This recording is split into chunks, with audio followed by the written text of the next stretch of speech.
tudo bom com vocês? Eu sou a Juliane da Estação dos Livros e hoje eu vim aqui comentar o capítulo 1115 de One Piece, intitulado Pedaços de um Continente. Foram feitas algumas revelações bombásticas ali por parte do Vegapunk sobre como é que era constituído o mundo antes do século perdido. A gente tem algumas outras revelações ali sobre a batalha e também o uso das armas ancestrais. E tem muita coisa interessante acontecendo nesse capítulo que eu precisava trazer aqui e comentar com vocês. Então, basicamente, esse vídeo aqui ele vai ser dividido em duas partes. A primeira dela eu vou estar contando tudo o que aconteceu nesse capítulo, né? As revelações do Vegapunk, o que está acontecendo ali em Egghead enquanto ele está falando, né? E também a reação do mundo quanto ao que ele está contando. Além disso, também na segunda parte eu vou estar falando ali as minhas interpretações sobre tudo o que aconteceu ali nesse capítulo. Então fiquem até o final porque tem muita coisa interessante pra gente ir conversando. Primeiramente, a gente continua ali a história de capa. A gente vê a Hiyori e a Otoko preparando marmitas ali para que o Yamato faça a sua peregrinação por todo o país de Wano.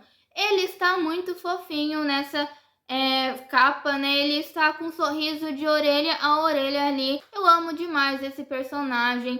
E eu amo muito a energia dele, a bondade dele e o jeito brincalhão que ele tem também.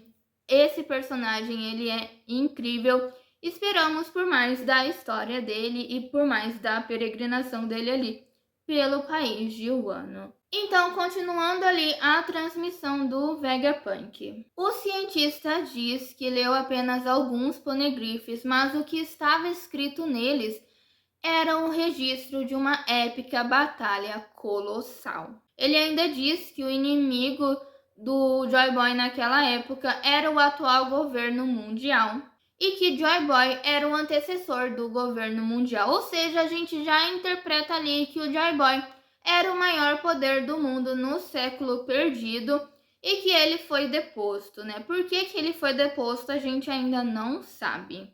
E aí o Vegapunk continua dizendo ali que foi necessária uma aliança entre 20 reinos para lutar contra Joy Boy, porque ele era extremamente forte. Como o Vegapunk não sabe qual que foi a fagulha para iniciar essa guerra, ele não pode dizer que foi uma luta entre o bem e o mal, mas que sim foi uma luta entre dois ideais conflitantes. Enquanto isso, os marinheiros que estão ao redor de Egghead meio que reconhecem ali que eles eram os inimigos do Joy Boy, porque eles fazem parte ali do governo mundial. E também a gente vê uma silhueta do Joy Boy, né, em modo Nika. Como Vegapunk já disse, o reino em que o Joy Boy nasceu era uma civilização incrivelmente avançada. As armas que foram utilizadas durante esta guerra de 100 anos ultrapassam a capacidade da ciência moderna, ou seja, da ciência atual ali do mundo, e nem mesmo ele, o Vegapunk, que é um gênio, pode recriá-las. O século perdido chegou ao fim com a derrota de Joy Boy. Enquanto o Vegapunk está dizendo isso, a gente vê o Zunisha e o gigante lendário, né, que são os dois últimos aliados vivos do Joy Boy. Ele ainda diz, né, que essa guerra deixou para trás cicatrizes grandes e irreversíveis no mundo inteiro. O Vegapunk então começa a dizer quais que foram essas perdas que o mundo sofreu por conta dessa guerra. Primeiro ele conta sobre a formação atual do mundo, né, que o mundo ele é constituído por ilhas. E por conta disso, muitas pessoas, elas nascem, vivem e morrem ali em suas terras natais. Ou seja, essas pessoas são restritas a poucas ou apenas uma cultura. E elas não vão ter coragem ali de navegar o mundo e de conhecer outras culturas, porque o mar é muito difícil de navegar, o mar é perigoso, então elas preferem ficar em segurança. No entanto, essa não era uma realidade de 1000 anos atrás.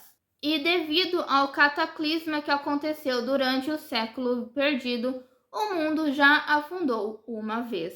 Agora eles vivem no topo do que um dia foi pedaços de um continente. O mundo de 1000 anos atrás está completamente submerso. Na verdade, acredita-se que existiam vários continentes dos quais não se sabe nada. Se o mundo fosse igual como era no passado, apagar um século da história seria algo completamente impossível ou pelo menos muito difícil de se fazer. Mas esse buraco na história que existe do século perdido, o fato de eles não saberem do que aconteceu nesse um século, é super explicável quando se descobre que o aumento do nível do mar em apenas um século foi de 200 metros. O Vegapunk ainda diz que esse desastre foi causado por pessoas e que não foi um processo natural. Até porque, se fosse algo da própria natureza, demoraria vários séculos para que o mundo afundasse da forma que afundou, né? E esse processo, na verdade, aconteceria de uma forma lenta e constante. O Vegapunk ele conseguiu constatar que seria praticamente impossível o mundo afundar em 200 metros no período de um século, estudando vários aspectos científicos, né, como a climatologia, a geologia, a ciência ambiental e atmosférica. Portanto, o aumento do nível do mar só poderia ter acontecido de outra forma. E quando recentemente ele detectou o aumento do nível do mar em 1 metro, ele teve a sua resposta e entendeu o que causou isso. Então ele menciona que as armas ancestrais foram o que afundaram o mundo há 800 anos atrás. E ele conta que essas armas ainda existem e que estão apenas esperando para ser reativadas. O Vegapunk termina essa parte da transmissão dizendo que a batalha colossal que começou no século perdido ainda não terminou. Essa foi a forma que o capítulo acabou ali, mas enquanto o Vegapunk estava narrando isso, né, a gente viu a reação do mundo inteiro, né, e eu vou contá-las para vocês. Em Wano, a gente vê o Momonosuke comparando o Joy Boy com o Luffy. A gente vê o Demalo Black e o seu bando, que foi aquele bando ali que fingiu ser o bando do Chapéus de Palha, fingindo agora ser o bando do Capitão Kid. Vemos o Fox em um barquinho ali também ouvindo a transmissão. Eu acho que o Oda colocou o Fox ali meio que para dizer, até mesmo no Cafundó do Judas, até mesmo num lugarzinho assim, as pessoas estão ouvindo o que o Vegapunk está dizendo. Ali em Egghead, a gente vê o Edson mandando a Stussy desativar o Frontier Dome, já que ele já não faz efeito nenhum nos Goroseis, e mandando ela se juntar ali aos Chapéus de Palha no Sunny. Mas a Stussy meio que comenta ali que agora que o Stella morreu, a vida dela não tem mais sentido, ela não tem mais um propósito de vida. E a gente vê ali o Kako meio contemplativo ali com essa confissão da Stussy. O que será que vai vir disso? Será que vai ter uma união ali entre Kako, Stussy e Lute? Será que eles vão fazer alguma outra coisa que não seja ligada a essa guerra? Não sabemos. A gente vê ali que o Jinbe e o Zoro estão atrasados, eles não chegaram no Sunny ali, eles estão correndo. E a gente vê ali o Sanji também brigando com o Zoro e dizendo que vai encher ele de porrada por eles ainda não terem chegado. Se bem que o Sanji também ainda não chegou no navio, se eu não me engano. A Nami está apressando todo mundo ali para chegar logo no Sunny, porque o navio dos piratas gigantes está sendo cercado pelos marinheiros, então não vai adiantar nada se eles conseguirem fugir e logo serem pegos ali pela marinha, não é mesmo? O Nujuro corta o Lab Phase e liberta ali os Serafins e os agentes da Cyberpol que estavam presos. E a gente vê também que ele identificou uma presença ali na ilha, um ser vivo. Será que ele identificou a presença do gigante lendário? Não sabemos, mas muito provavelmente é. Vemos o Luffy também perguntando por quanto tempo o Vegapunk vai continuar falando. Parece que ele está meio zangado ali, não pelo conteúdo da transmissão, mas talvez assim, tipo, por o Vegapunk estar contando e falando ali enquanto todo mundo está fugindo, enquanto está tendo essa batalha ali, tipo, não sei, parece que ele não tá, não sei, parece que ele pouco se importa com essa transmissão, sabe? Assim, tipo, a gente conhece o Luffy, ele é meio prático, né? Então, tipo, ele só quer fugir ali e não tá se importando com o conteúdo dessa transmissão. Vemos a Nojiko deixando de ouvir essa transmissão do Vegapunk. Pra mim, ela pareceu meio que tipo, eu tenho outras coisas mais interessantes pra fazer. Depois vocês me contam aí o que ele falou, se tem alguma novidade aí. Vocês me contam, vou ver ali as tangerinas e pronto, sabe? Assim, tipo, ela tá desinteressada.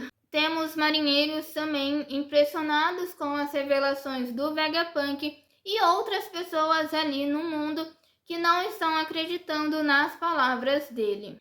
A Kureha diz que o mundo é um lugar bem interessante. E também vemos algumas pessoas ali se perguntando quantas pessoas devem ter morrido com o mundo ter afundado aquela primeira vez, né, há 800 anos atrás. E basicamente isso foi tudo que aconteceu nesse capítulo, só que agora a gente vai falar sobre as minhas interpretações, vou traçar aqui alguns comentários sobre o que eu achei de alguns momentos ali e algumas revelações desse capítulo. Primeiro, né, a gente lembra que ali em Wano, né, o Oda colocou ali uma frase, e não lembro em algum momento se foi após o Luffy ter vencido o Kaido, se foi ali no final do arco de Wano, que a história é contada do ponto de vista dos vencedores. Só que neste caso aqui, a história não foi contada, nem contada pelo ponto de vista dos vencedores, né? Ela foi simplesmente apagada do mundo inteiro. Tipo, é lógico que todo mundo ali no mundo, a maior parte da população vai enxergar os Goroseis e o governo mundial como os mocinhos ali da história. Só que assim, tipo, não teve, os Goroseis não deixaram espaço para interpretação.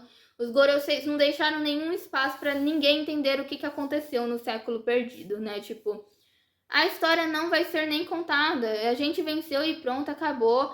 A história sobre o Joy Boy vai ser tudo apagado e é isso. Outra coisa, a gente tem a constatação, né, de que o mundo retrocedeu com a vitória do governo mundial. Se o mundo era muito avançado naquela época, a civilização do Reino Antigo era bem pra frente e tinha essas armas ancestrais que nem mesmo o próprio Vegapunk consegue recriá-las, tinha os continentes e tudo mais, então a gente constata isso, que o mundo retrocedeu bastante, talvez, né, tipo, vai retroceder mais com a destruição de Gilead, mas assim, a gente tem essa constatação, né, de que muita coisa voltou para trás com a vitória do governo mundial. Eu achei bem interessante o Vegapunk colocar que essa história não é do bem contra o mal, porque ele não sabe o que aconteceu para que a guerra acontecesse, né? Tipo, e a gente também não sabe o que aconteceu. A gente intui que o Joy Boy seja uma boa pessoa, porque, né, a gente já está ouvindo a história dele, né? Tipo, a gente já está ouvindo, né, da galera do bem ali, que a gente sabe que é do bem, que Joy Boy era uma boa pessoa, que Joy Boy ele influenciava pessoas, inspirava os outros e tinha vários seguidores ali e que ele era do bem. A gente tem isso também porque a gente tá vendo o quão merda o governo mundial é. Ele causa genocídios ali, ele tem os Tenobitos, ele defende a escravidão no mundo inteiro de raças e ele defende também o extermínio de raças antigas e tudo mais, né, de várias raças, de vários povos. Então, tipo, a gente já tem essa intuição de que o governo mundial é do mal e de que Joy Boy era do bem, mas assim, tipo, pode ser que não era tão assim, né? Pode ser que o Joy Boy não era tão do bem assim, ou então que, sei lá, por que ele foi derrotado? Por que se voltaram contra ele? Será que era para ter o poder do mundo? Ou será que era por outro motivo? Até porque a gente tem ali a figura da Lily. Ela, pelo que a gente entende, ela também pode ser uma pessoa do bem. Ela se voltou ali contra os Tenobitos, ela se recusou. Na verdade, não se voltou contra os Tenobitos, mas ela se recusou a ser uma Tenobito, se recusou ali a ajoelhar perante Insama e também a viver ali na terra sagrada de Marigiose. A gente sabe disso, a gente tem essas duas questões, né? O Joy Boy, ele era de um lado e as 20 nações eram de um outro, e entre essas pessoas das 20 nações a gente tem a figura da Lili, que parece que é meio contrastante ali com o Insama também, que parece que não estava tão de acordo assim. O que fez com que ela se aliasse ali com as outras nações? Por que ela se voltou contra Joy Boy? Parece que será que ela se voltou porque contaram alguma mentira para ela, porque convenceram ela de que Joy Boy era ruim, e aí depois ela constatou que estava totalmente enganada e espalhou os poneglyphs ao redor do mundo?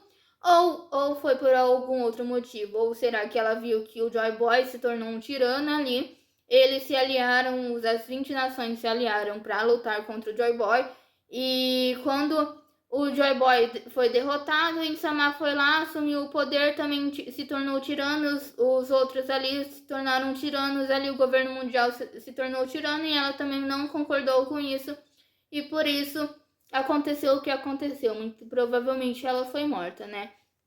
Então, o que aconteceu? Não sabemos, sabe? Assim, tipo, como eu disse, a gente intui que o Joy Boy era do bem, que o governo mundial era do mal, por tudo que a gente já viu ao longo da história de One Piece, mas a gente não sabe se tem alguma nuance nessa história, se tem alguma coisa ali meio errada, se o Joy Boy tem algum... Eu acho que ele era do bem sim, mas assim, tipo, será que tem alguma outra coisa que a gente não sabe sobre o Joy Boy? Será que em algum momento ele foi corrompido de alguma forma? Não sabemos. Lembrando, né, que tipo, o próprio Roger, ele meio que protegeu ali os Tenryubitos naquela batalha que teve em God Valley. Ele se juntou ali os marinheiros contra o Rox, né? Lógico que o Rox, ele era também, parecia ser do mal ali, mas assim, quem é mais do mal ali do que os Goroseis, não é mesmo? E aí a gente intui também que o Joy Boy, ele foi considerado o primeiro pirata porque ele perdeu a guerra contra os Goroseis ali. As outras pessoas que viriam e que seguiriam os passos de Joy Boy não poderiam ser consideradas boas pessoas, e por isso elas seriam chamadas ali de piratas, de criminosos e tudo mais, né? E aí, colocando o Rox nesse balaio aí todo, né? Então a gente pode intuir que assim, Joy Boy era o governante do antigo reino, ele era o maior poder ali do mundo no ano ali entre 900 e 800, e aí Insama, talvez querendo ter o poder do mundo inteiro, foi lá e quis derrotar ali o Joy Boy, teve a aliança ali entre as 20 nações e eles conseguiram.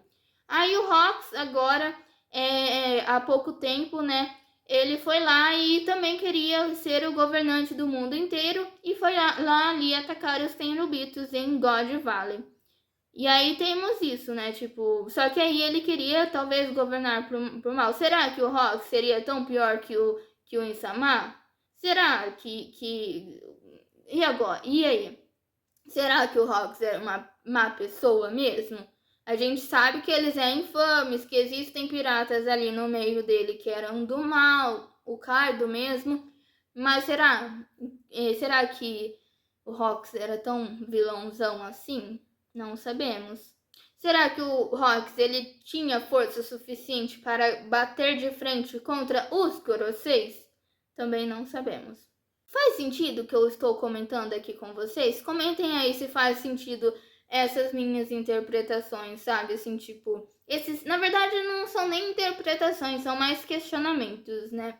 E aí, então, o Vegapunk diz ali que o mundo atual está no topo de pedaços daquilo que foi um continente e que existiram vários outros continentes. Ou seja, existem duas formas de interpretar isso. Então, o mundo atual que a gente conhece é apenas um continente? Esse continente é enorme? Ou então é tipo meio a Pangeia, sei lá? Ou então o mundo inteiro está no topo desses vários continentes que estão submersos? Não sabemos também. E aí a gente tem também o fato de que foram as armas ancestrais que afundaram o mundo em 200 metros, né? A gente já intui isso, o Vegapunk já disse isso. Mas aí a gente pensa assim, tá, a Uranus muito provavelmente foi a menos utilizada, porque se a Uranus foi a mesma arma que afundou o reino de Lulúzia, tem poucos buracos iguais ali ao que surgiu ali no lugar do reino de Lulúzia. Além dele tem Enies Lobby. Qual reino existia ali em Enies Lobby? Será que é God Valley? Que aí meio que justifica ali seria uma outra ilha que foi destruída da mesma forma de Lulúzia? Ou será que era o reino antigo? Mas só que o reino antigo pertencia a um continente. Então, tipo, foi destruído ali os pedaços desses continentes. Então, ao redor ali de Enies Lobby tem, no fundo ali tem mais desse continente? Não sabemos também. A gente não sabe se existem outros buracos ali ao redor do mundo parecido com os de Lulúzia e Enies Lobby. Pode ser que tenham, o mundo ali é gigante, a gente não viu. Pode ser que existam, mas agora a gente interpreta que Uranus foi usado menos, Plutão provavelmente foi a que mais foi utilizada para afundar, e também ela causou ali o aumento do nível do mar. Foram as 3 armas que causaram o aumento do nível do mar ali. Será que Plutão foi usado em Wano para afundar o Wano? Não sabemos. Nossa, tem isso, né? Tipo, o Wano já era meio um indício de que o mundo foi submergido, né? A gente tem a Wano submersa ali, né? Mas, tipo, e aí a Poseidon fica em qual posição? Será? Eu acho assim, tipo, que o governo mundial estava em posse da Plutão e Uranus contra o Joy Boy, enquanto isso o Joy Boy tinha como aliada ali a Poseidon. Tipo, até porque a Shira Rocha ali provavelmente ela vai lutar ali. Se ela for lutar, ela vai lutar ali a favor do Luffy, contra o governo mundial. Então eu acho que talvez seja Poseidon versus Uranus e Plutão ali, tipo, até para dar uma equilibrada de alguma forma. E outra coisa que ficou aqui, eu acho que claro, é que não é apenas o século perdido que a gente não sabe a história, não é apenas esses 100 anos que a gente não sabe da história, mas também do mundo antes dele. O que aconteceu nesses continentes, qual que é a história desses continentes, o que tinha ali. Esse mundo é muito maior do que a gente conhece, sabe? Então, tipo, não foi a história só do século perdido que foi apagada ali do mundo. Foi a história do mundo inteiro. Basicamente, de várias épocas, dos continentes, de tudo foi apagado. Não foi só. A gente não sabe o que aconteceu para esse mundo antigo deixar de existir. E é isso que vai ser contado quando a gente saber mais da história do século perdido. É isso que a gente vai saber. Mas qual que era a história dos outros continentes? Qual que é a história antes do século perdido? Não sabemos também. Será que o Oda vai revelar? Não temos ideia. E aí eu acho que, concluindo esse capítulo, eu acho que é impossível ler esse capítulo e não fazer alusão ali com o mundo real também, né? Ali o Vegapunk tá dizendo que o mundo teve um desastre ambiental imenso ali, o mundo inteiro que existia antes foi submerso, e que o nível do mar aumentou ali por conta das ações humanas, por conta dessa guerra ali que aconteceu entre governo mundial e Joy Boy. E agora, e atualmente no nosso mundo, a gente está tendo, né, essas questões ambientais debatidas, o aquecimento global não é mais aquecimento global, estamos no período de ebulição global. As ações do homem aqui no mundo real contra a natureza, a exploração da natureza, o uso excessivo dos recursos dela e tudo mais também está ajudando a fazer com que o nosso mundo seja destruído, né? Tipo, acabe ali. As calotas ali polares na Antártica já estão derretendo ali, o nível do mar pode aumentar. Então, assim, tipo, eu acho que sim, tem um pouquinho o Oda está inserindo mais esse tema ali na história de One Piece, a questão das mudanças climáticas que estão acontecendo no nosso mundo atual. Então, talvez ele esteja até mesmo fazendo um apelo ali, através da história dele, para que a gente proteja o nosso mundo, não é mesmo? E por fim, eu acho que o Vegapunk disse que essa guerra, né, começou no século perdido, mas ela ainda não acabou. Então, o Luffy vai terminar ali o que o Joy Boy não conseguiu terminar no século perdido e vai vencer o governo mundial. Vocês gostaram desse vídeo, gente? Comentem aí o que vocês acharam. Curtam esse vídeo se vocês gostaram dele. Compartilhem esse vídeo com seus amigos, porque assim é uma forma do meu canal crescer cada vez mais. Se inscrevam aqui neste canal. E também eu quero deixar avisado também que o meu canal ele não é só de One Piece, né? Eu também falo sobre livros, séries, filmes, animes. Só que anime faz muito tempo que eu não assisto um único anime. Então, tipo, quando tiver um anime ali que eu quiser falar, eu venho falar aqui com vocês. E é isso, gente. Até a próxima e até mais.